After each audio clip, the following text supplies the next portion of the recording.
It was not until early afternoon the next day that a dreadful old car clanked up Elm Street and stopped in front of the brick house. A hatless man sprang from it and rushed up the steps. The bell was rung as it had never been rung before, vehemently, intensely. The ringer was demanding entrance, not asking it. Uncle Benjamin chuckled as he hurried to the door. Uncle Benjamin had just dropped in to inquire how dear Doss Valency was. Dear Doss Valency, he had been informed, was just the same. She had come down for breakfast, which she didn't eat, gone back to her room, come down for dinner, which she didn't eat, gone back to her room. That was all. She had not talked. And she had been let, kindly, considerately, alone. Very good. Redfern will be here today, said Uncle Benjamin. And now Uncle Benjamin's reputation as a prophet was made. Redfern was here, unmistakably so. Is my wife here? He demanded of Uncle Benjamin without preface. Uncle Benjamin smiled expressively. Mr. Redfern, I believe? Very glad to meet you, sir. Yes, that naughty little girl of yours is here. We have been. I must see her, Barney cut Uncle Benjamin ruthlessly short. Certainly, Mr. Redfern. Just step in here. Valency will be down in a minute. He ushered Barney into the parlor and betook himself to the sitting room and Mrs. Frederick. Go up and tell Valency to come down. Her husband is here. But so dubious was Uncle Benjamin as to whether Valency could really come down in a minute or at all, that he followed Mrs. Frederick on tiptoe up the stairs and listened in the hall. Valency dear, said Mrs. Frederick tenderly, your husband is in the parlor, asking for you. Oh, mother. Valency got up from the window and wrung her hands. I cannot see him, I cannot. Tell him to go away, ask him to go away. I can't see him. Tell her, hissed Uncle Benjamin through the keyhole, that Redfern says he won't go away until he has seen her. Redfern had not said anything of the kind, but Uncle Benjamin thought he was that sort of a fellow.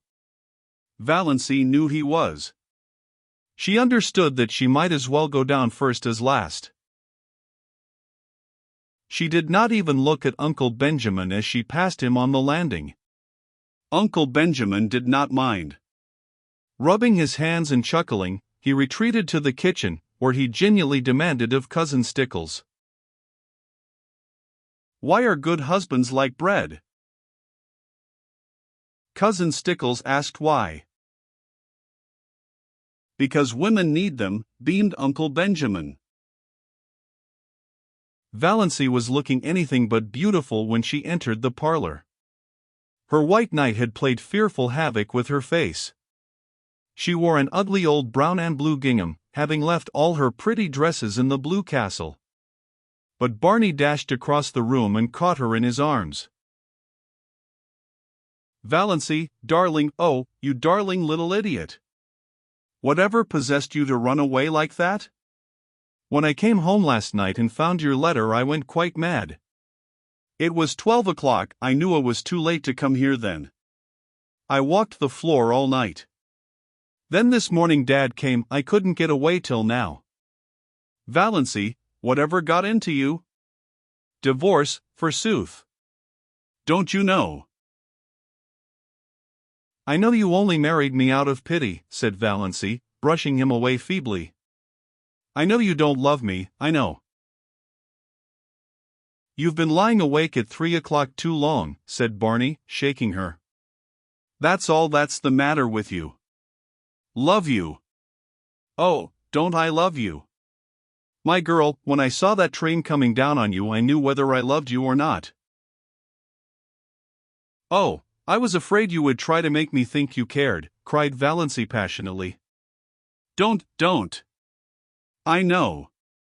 I know all about Ethel Traverse, your father told me everything. Oh, Barney, don't torture me. I can never go back to you. Barney released her and looked at her for a moment. Something in her pallid, resolute face spoke more convincingly than words of her determination. Valency, he said quietly, Father couldn't have told you everything because he didn't know it.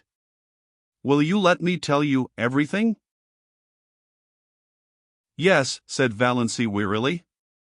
Oh, how dear he was. How she longed to throw herself into his arms. As he put her gently down in a chair, she could have kissed the slender, brown hands that touched her arms. She could not look up as he stood before her. She dared not meet his eyes. For his sake, she must be brave. She knew him, kind, unselfish. Of course he would pretend he did not want his freedom. She might have known he would pretend that, once the first shock of realization was over. He was so sorry for her, he understood her terrible position. When had he ever failed to understand? But she would never accept his sacrifice. Never. You've seen Dad and you know I'm Bernard Redfern. And I suppose you've guessed that I'm John Foster, since you went into Bluebeard's chamber. Yes. But I didn't go in out of curiosity. I forgot you had told me not to go and I forgot. Never mind.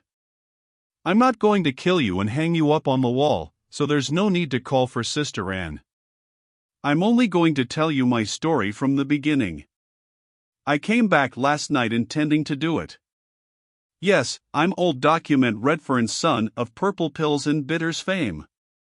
Oh, don't I know it? Wasn't it rubbed into me for years? Barney laughed bitterly and strode up and down the room a few times. Uncle Benjamin, tiptoeing through the hall, heard the laugh and frowned. Surely Doss wasn't going to be a stubborn little fool. Barney threw himself into a chair before Valency. Yes.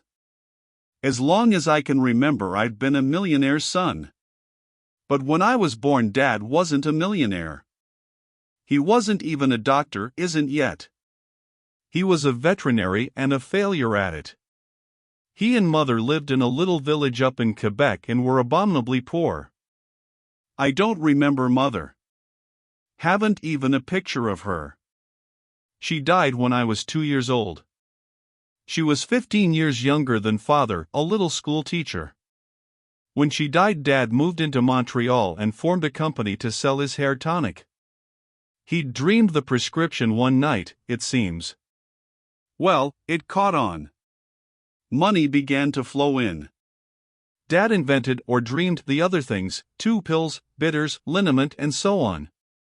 He was a millionaire by the time I was 10, with a house so big a small chap like myself always felt lost in it. I had every toy a boy could wish for, and I was the loneliest little devil in the world.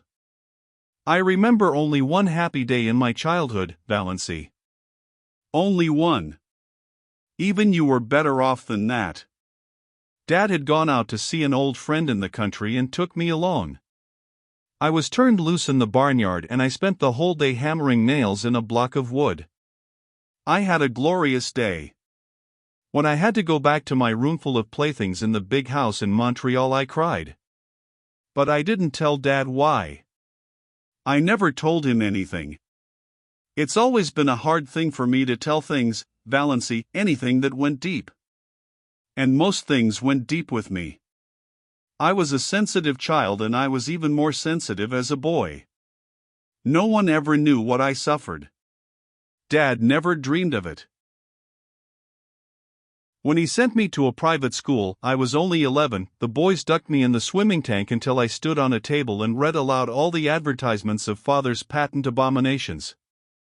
I did it, then Barney clenched his fists. I was frightened and half drowned, and all my world was against me. But when I went to college and the Sophs tried the same stunt, I didn't do it. Barney smiled grimly. They couldn't make me do it. But they could, and did, make my life miserable. I never heard the last of the pills and the bitters and the hair tonic. After using was my nickname, you see I'd always such a thick thatch. My 4 college years were a nightmare. You know, or you don't know, what merciless beasts boys can be when they get a victim like me. I had few friends, there was always some barrier between me and the kind of people I cared for. And the other kind, who would have been very willing to be intimate with rich old document Redfern's son, I didn't care for. But I had one friend, or thought I had. A clever, bookish chap, a bit of a writer. That was a bond between us. I had some secret aspirations along that line. He was older than I was, I looked up to him and worshipped him. For a year I was happier than I'd ever been. Then a burlesque sketch came out in the college magazine, a modern thing, ridiculing Dad's remedies. The names were changed, of course, but everybody knew what and who was meant. Oh, it was clever, damnably so, and witty. McGill rocked with laughter over it. I found out he had written it. Oh, were you sure? Valency's dull eyes flamed with indignation. Yes. He admitted it when I asked him. Said a good idea was worth more to him than a friend, any time. And he added a gratuitous thrust. You know, Redfern, there are some things money won't buy. For instance, it won't buy you a grandfather. Well, it was a nasty slam. I was young enough to feel cut up. And it destroyed a lot of my ideals and illusions, which was the worst thing about it. I was a young misanthrope after that. Didn't want to be friends with anyone. And then, the year after I left college, I met Ethel Traverse. Valency shivered. Barney, his hands stuck in his pockets, was regarding the floor moodily and didn't notice it. Dad told you about her, I suppose. She was very beautiful. And I loved her. Oh, yes, I loved her. I won't deny it or belittle it now. It was a lonely, romantic boy's first passionate love, and it was very real. And I thought she loved me. I was fool enough to think that. I was wildly happy when she promised to marry me. For a few months. Then I found out she didn't. I was an involuntary eavesdropper on a certain occasion for a moment. That moment was enough. The proverbial fate of the eavesdropper overtook me. A girlfriend of hers was asking her how she could stomach document Redfern's son and the patent medicine background. His money will gild the pills and sweeten the bitters, said Ethel, with a laugh. Mother told me to catch him if I could. We're on the rocks. But Pa! I smell turpentine whenever he comes near me. Oh, Barney, cried Valency, wrung with pity for him. She had forgotten all about herself and was filled with compassion for Barney and rage against Ethel Traverse. How dared she? Well, Barney got up and began pacing round the room. That finished me. Completely. I left civilization and those accursed dopes behind me and went to the Yukon. For 5 years I knocked about the world, in all sorts of outlandish places. I earned enough to live on. I wouldn't touch a cent of Dad's money. Then one day I woke up to the fact that I no longer cared a hang about Ethel, one way or another. She was somebody I'd known in another world, that was all. But I had no hankering to go back to the old life.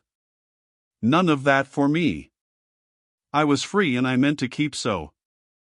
I came to Mestawis, saw Tom McMurray's Island.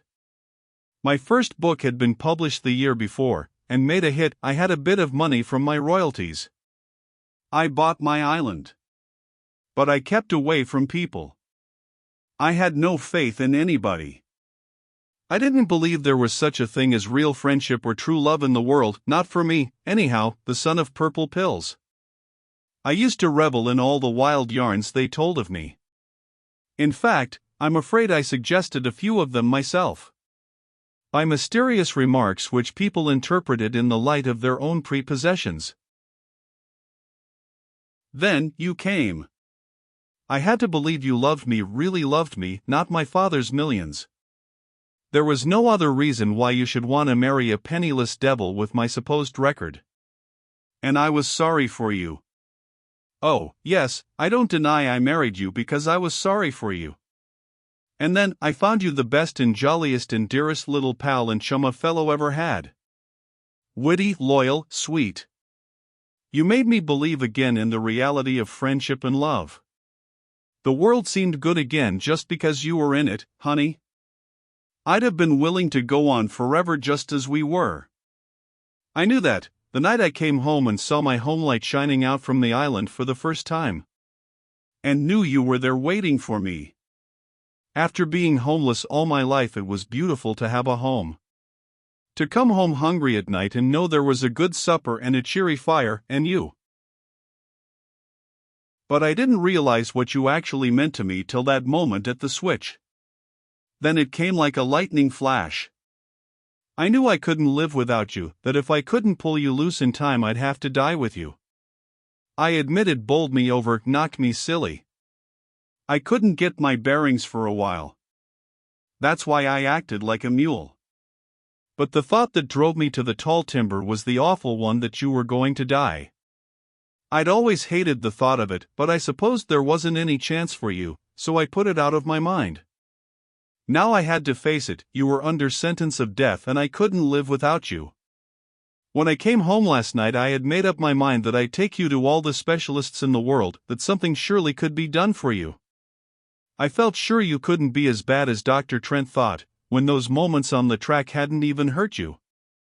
And I found your note and went mad with happiness and a little terror for fear you didn't care much for me, after all, and had gone away to get rid of me. But now, it's all right, isn't it, darling?